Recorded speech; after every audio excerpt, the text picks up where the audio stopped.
Teman-teman semuanya, seringkah kamu berpikir bahwa bagaimana kalau dokter yang saya kunjungi ini ternyata dia diagnosanya kurang benar.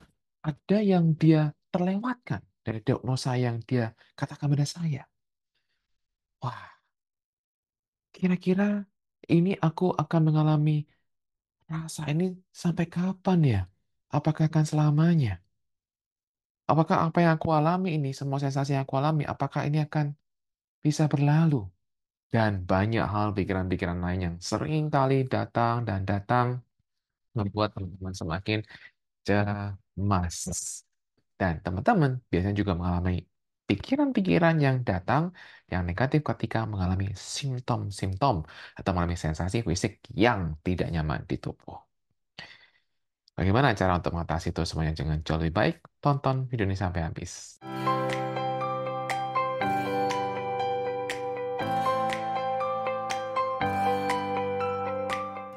Teman-teman, ketika kita mengalami gangguan kecemasan, kita akan sering mengeluhkan semua sensasi fisik yang muncul. Semua sensasi fisik yang muncul itu benar-benar tidak enak. Jadi kalau misalnya kita buat dari pusing saja ya, dari satu aja pusing, merasa tiba-tiba pusing. Pusing itu bisa membuat kita jadi kayak merasa berjalan di atas kapal ya. Jadi kayak goyang-goyang. Pusing itu juga membuat kita jadi merasa kayak tidak bisa menjaga keseimbangan kita. Pusing itu juga membuat kita rasanya benar-benar nggak nyaman banget. Dan ini membuat benar-benar semakin teman-teman semakin tegang sekali, semakin khawatir, ya kan? Itu baru satu pusing. Kemudian kalau misalnya sensasi fisik muncul lagi tuh, sensasi fisik muncul yang lain, misalnya apa teman-teman? Katakan aja deh, misalnya sensasi rasa lemes, lemes tiba-tiba, nggak ada angin, nggak ada hujan, plus lemes. Udah makan, tapi tetap aja kok masih lemes. Kemudian jadinya merasa capek, gampang capek juga. Loh, kok aku gampang capek? Naik tangga aja takut, ya kan? Takut nanti kemudian kalau nafasnya sesak gitu kan, takut kalau kenapa-kenapa. Nah, itu kan baru sekian dari sekian banyak keluhan-keluhan yang teman-teman biasanya sering alami. Dan itu yang kemudian membuat teman-teman jadi semakin fokus pada aspek fisik, membuat teman-teman akhirnya ketika semakin fokus pada aspek fisik juga biasanya membuat teman-teman jadi kepikiran ketika ada orang ngomong, kok kamu kurus, kamu sakit apa? Langsung deh. Yung, pikirannya langsung datang, datang, datang. Ya. Nah, jadi teman-teman, ini yang menjadi masalah ya, terutama bagi teman-teman yang juga kemudian mengalami masalah gangguan lambung juga, mengalami gangguan pencernaan juga, wah, pegalan dan sebagainya. Semua sensasi fisik itu kan akhirnya membuat teman-teman jadi mikir-mikir. Selain ada emosi takut kenapa-kenapa, takut nggak sembuh, dan sebagainya, teman-teman juga ada pikiran kan yang sering kali datang. Pikiran-pikiran adalah, "Oh, aduh, ini sampai kapan aku akan seperti ini?" Kemudian kadang-kadang atau biasanya teman-teman juga ada pikiran-pikiran apakah aku akan menyakiti orang, apakah aku akan menyakiti diriku sendiri, apakah aku akan kehilangan kontrol, apakah ini akan terus dan lain-lain. Nah, sekarang adalah teman-teman biasanya pengen apa? Pengen kontrol pikirannya. Saya nggak mau pikiran hadir. Saya nggak mau pikiran hadir. Teman-teman, ketika kita ingin kontrol pikiran teman-teman, itu sama saja mau meratakan air laut, mau meratakan gelombang laut. Bisa nggak teman-teman meratakan gelombang laut? Laut ya begitu, dia akan bergelombang. Mana bisa teman-teman kemudian mengharapkan datar gitu. Ada laut yang tenang, tapi kan tetap ada gelombangnya. Bener nggak? Kalau pikiran itu datang, ya biar ini dia datang. Ya sama seperti gelombang laut kan. Gelombang laut Anda nggak bisa tahan kok. Dia datang. Dan setelah datang dia apa? Dia selesai, dia pergi. Nggak mungkin teman-teman kontrol, nggak mungkin. Jadi kalau gitu teman-teman, berdasarkan dari gelombang laut itu, ketika misalnya pikiran itu datang, maka kemudian ya dia akan pergi lagi. Yang menjadi kenapa pikiran itu masih ada dan masih ada adalah karena teman-teman berikan fokus terus. Teman-teman berikan fokus, teman-teman meladeni pikiran itu kan. Diladeni pikirannya. Ya, kalau gini gimana ya? Aduh gimana ya? Tambah lagi, diladenin. Ya, difokusin, diladenin. Istilahnya teman-teman malah berinteraksi dengan pikiran itu. Ya udah, tambah teman-teman. Nah, itu ya. Jadi itu yang perlu teman-teman pahami. Dan juga solusi lain adalah kan sudah sering kan seperti ini, maka solusi yang bisa teman-teman lakukan adalah that's a lie. Itulah pikiran pembohong, itu pikiran yang bohong. Kenapa? Karena sudah selalu lama, sudah selalu dan selalu. Jangan di-counter lagi dengan kalau kalian ini nggak bohong gimana? Ya, kalau mau begitu ya Anda akan terus begitu terus, mengalami begitu terus, ya kan? Karena Anda akan membuka peluang bahwa, iya kalau ini nggak bohong. Kalau kalian nggak bohong gimana? Iya, Anda udah mulai kemana? Kalau mode survival lagi nggak? Sudah mulai merasa ada ancaman nggak? Iya kan? Pikiran datang lagi ya? Iya datang lah teman-teman. Gitu loh. Jadi ini loh yang perlu teman-teman untuk dipahami. Jadi ketika teman-teman sudah mulai terus sadar bahwa ada pikiran-pikiran yang negatif, teman-teman sadari saja. Oke, pikiran ini datang karena saya udah merasa terancam, makanya mode survival, begitu saya mode survival, ya itu pikiran jalan. So, oke, saya akan merasa izinkan untuk saya aman, yaitu saya lihat diri saya sekarang adalah semuanya adalah aman, kan? Tidak ada ancaman semuanya. Sensasi ya ada, tapi apakah sekarang saya masih bisa untuk bergerak, bisa untuk saya move on, untuk saya kemudian jalan-jalan?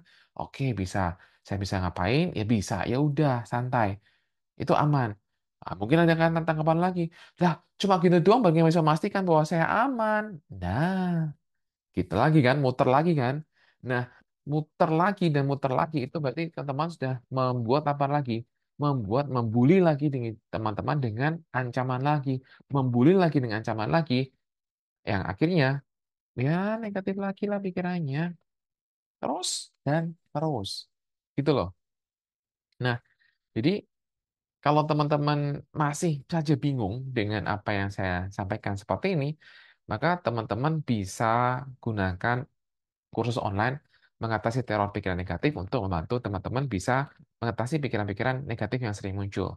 Di situ ada cara step by step, di situ juga ada cara yang terstruktur tentang bagaimana cara mengatasi pikiran dari awal, pertengahan hingga akhir. Jadi teman-teman nggak random begitu kan. Karena yang terpenting supaya teman-teman bisa paham kan, teman-teman bisa runtut gitu kan, runtut urut gitu loh. Oh, akhirnya stepnya begini, dan akhirnya begini. Nah, baru teman-teman ngerti gitu. Nah, dengan ngerti itu, teman-teman akan bisa lebih bisa mengatasi pikiran-pikiran yang datang. Ya, oke. Apa itu online course? Apa itu kursus online? Ada di sini.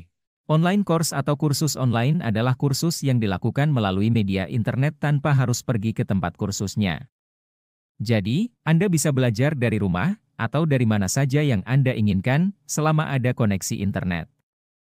Materi kursus online disajikan dalam bentuk video, tetapi videonya bukan siaran langsung, melainkan rekaman yang dirancang sedemikian rupa, sehingga Anda akan merasa sedang berhadapan langsung dengan pengajar dan menyimak materi yang disampaikan. Cara belajar di kursus online ini sangat mudah, cukup tonton video materinya seperti Anda menonton YouTube, tetapi dalam kursus online, videonya hanya bisa ditonton oleh member yang sudah mendaftar. Beberapa keuntungan dari kursus online adalah tidak ada tanggal khusus dan tidak ditentukan jam tertentu untuk belajarnya. Anda juga tidak perlu janjian dengan pengajarnya, karena semua materi sudah tersedia dan bisa ditonton kapan saja Anda sempat. Anda bebas mengatur sendiri waktunya. Anda bisa mengulang-ulang materinya berkali-kali sesuka Anda. Bahkan Anda bisa cicil nonton materinya, tidak perlu terburu-buru untuk menyelesaikan semua materi sekaligus dalam satu hari. Jika di tengah proses belajar Anda terganggu oleh urusan mendadak, Anda bisa stop dulu belajarnya, dan lanjutkan lagi nanti setelah urusannya selesai. Tidak perlu takut ketinggalan materi, karena materinya selalu ada dan bisa diakses kapan saja. Anda bisa mengakses materi melalui komputer atau laptop, dan juga bisa melalui handphone atau tablet. Sangat praktis, Anda tidak perlu bepergian kemana-mana, dan Anda juga yang mengatur sendiri waktunya. Nah, silakan teman-teman untuk ikuti online course mengatasi teror pikiran negatif ya. Silakan klik WA di sini. Semoga cara yang tadi saya bahas itu bermanfaat bagi teman-teman, bisa dipahami, bisa dimengerti, ya. Kalau masih juga bingung juga, ya udah deh, lakukan distraction deh. Walaupun sebenarnya saya tidak terlalu menyarankan untuk melakukan distraction. Distraction itu adalah pengalihan. Distraction itu adalah dengan cara misalnya Anda sibukkan diri sehingga nggak bisa mikir, gitu kan? Akhirnya ketika Anda sibukkan diri, Anda nggak mikir ya, udah tenang. Nah, kelemahan dari distraction adalah ketika Anda sedang sendirian, Anda sedang tidak ada ngapa-ngapain, maka pikiran-pikiran itu akan datang. Dan di situ Anda akan kelabakan.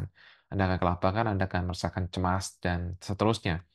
Tapi daripada Anda terus bingung dengan apa yang dengan semuanya, ya nggak apa-apa. Lakukan distraction saja dulu. Ya, dan ikuti kursus online mengatasi teror pikiran negatif. Teman-teman, saya juga mau ingatkan, dan ini juga pernah saya bahas di video kemarin, bahwa ingat ya teman-teman ya, pikiran negatif atau pikiran-pikiran yang kemudian sering-sering teman-teman punya itu, yang berisik-berisik itu karena kan teman-teman dalam mode survival. Maka kemudian supaya teman-teman mulai sadar bahwa teman-teman berada dalam mode survival, teman-teman sering tanyakan, ini aku sedang mengancam diriku tidak? Apakah aku sedang mengancam diriku saat ini? Ketika teman sudah mulai sadar bahwa teman, oh iya ya, aku mengancam diriku ya. Udah, sekedar tarik nafas, hembuskan, selesai. Selesai, teman-teman. Silakan dilatih aja, teman-teman. Karena ini kata penting. Kenapa? Ketika kita mengatakan, apakah aku sedang mengancam diriku, maka teman-teman udah mulai, secara nggak langsung mulai mengaktifkan logika teman-teman. Kemudian teman-teman juga bisa tambahin, apakah ini ada gunanya bagiku? Apakah ini ada pentingnya bagi diriku untuk aku terus membuat pertanyaan ancaman seperti ini? Enggak, ya udah, lepasin. Ya, gitu teman-teman. Pasti akan buat kamu jauh lebih baik lagi. Gunakan semua cara-cara yang tadi itu, teman-teman, untuk membantu kamu bisa menjadi master dari pikiran kamu, untuk menjadi tuan dari pikiran kamu. Karena kamu sebenarnya adalah tuan dari pikiran kamu. Kamu punya kebebasan untuk memilih pikiran-pikiran yang kamu punya. Seringkali masalahnya hanyalah kebiasaan kamu karena sudah sering diulang-ulang. Jadi kebiasaan itu menjadi sangat kuat sehingga diperlukan suatu intensi, suatu niat yang sangat kuat untuk mengubah kebiasaan yang sedang terjadi. Oke, dan silakan sekali lagi untuk ikuti kursus online mengatasi teror pikiran negatif untuk teman-teman jauh lebih baik. Salam, bye-bye cemas.